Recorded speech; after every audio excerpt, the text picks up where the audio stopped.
faut savoir un truc, c'est qu'on est entre guillemets censuré. Il faut arrêter de croire qu'on vit dans un pays ultra démocratique, et justement quand tu prends la parole, elle est relayée comme telle.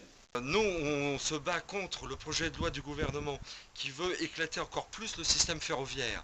Déjà qu'il y a énormément de dysfonctionnements depuis 1997, où il y a eu la séparation entre le réseau ferré d'une part, et puis la circulation des trains d'autre part.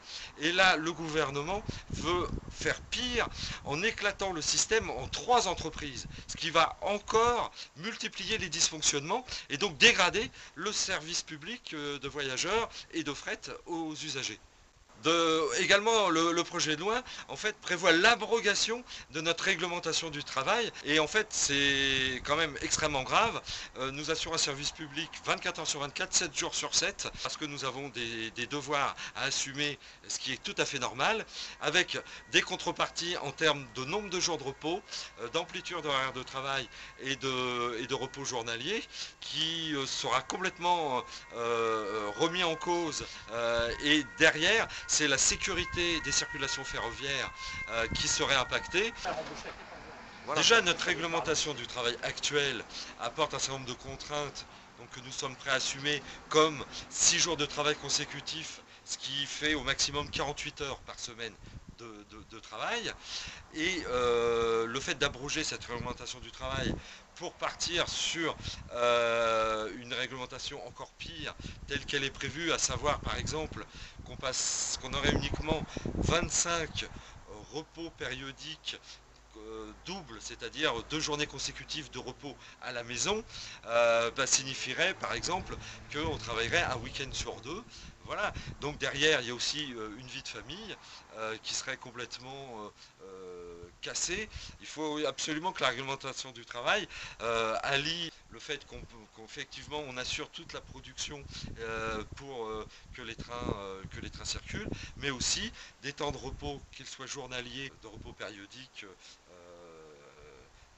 suffisant de manière à pouvoir récupérer, puisque vraiment, voilà, un agent de conduite, il peut embaucher à 2 h du matin ou 19 h, voilà, donc c'est vraiment un emploi contraignant qu'on assume, qu'on est fier de faire et qui nécessite des temps de repos suffisants.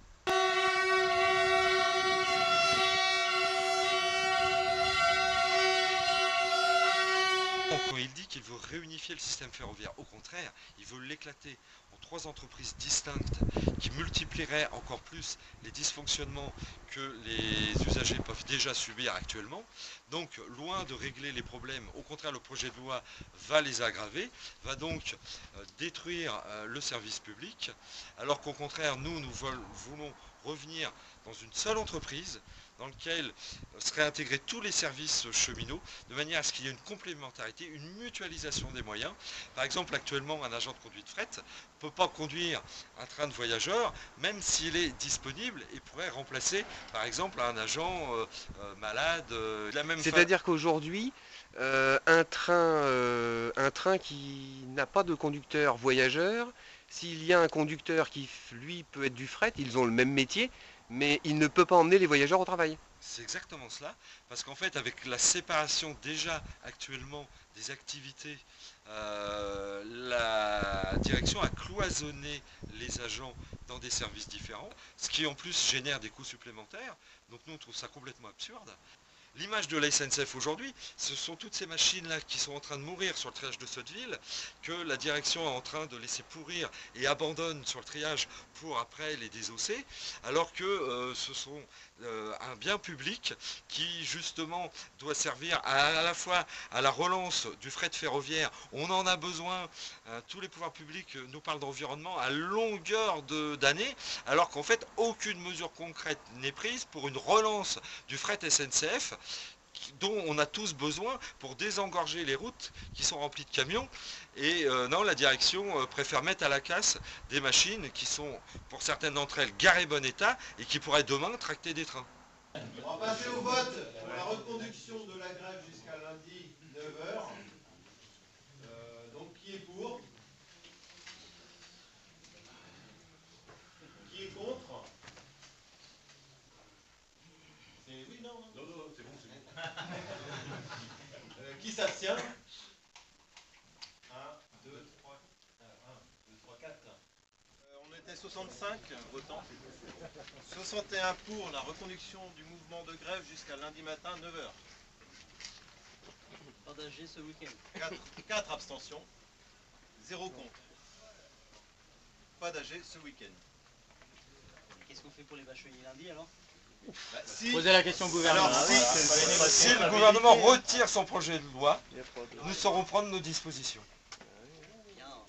Il a répondu. Soyez pas si émotifs. Oh, je vous parais émotif là? Ah là oui. Bon, ok, je vais faire monter. Les agents de conduite seront encore beaucoup plus fatigués, et ce qui va amener des risques. Voilà,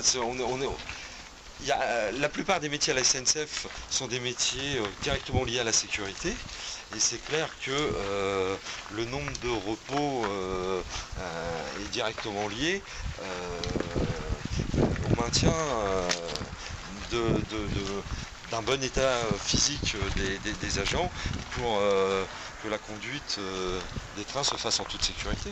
Et moral, parce que si tu vois plus tes enfants... Également, oui. Ouais, qui aurait envie d'un train conduit par des dépressifs?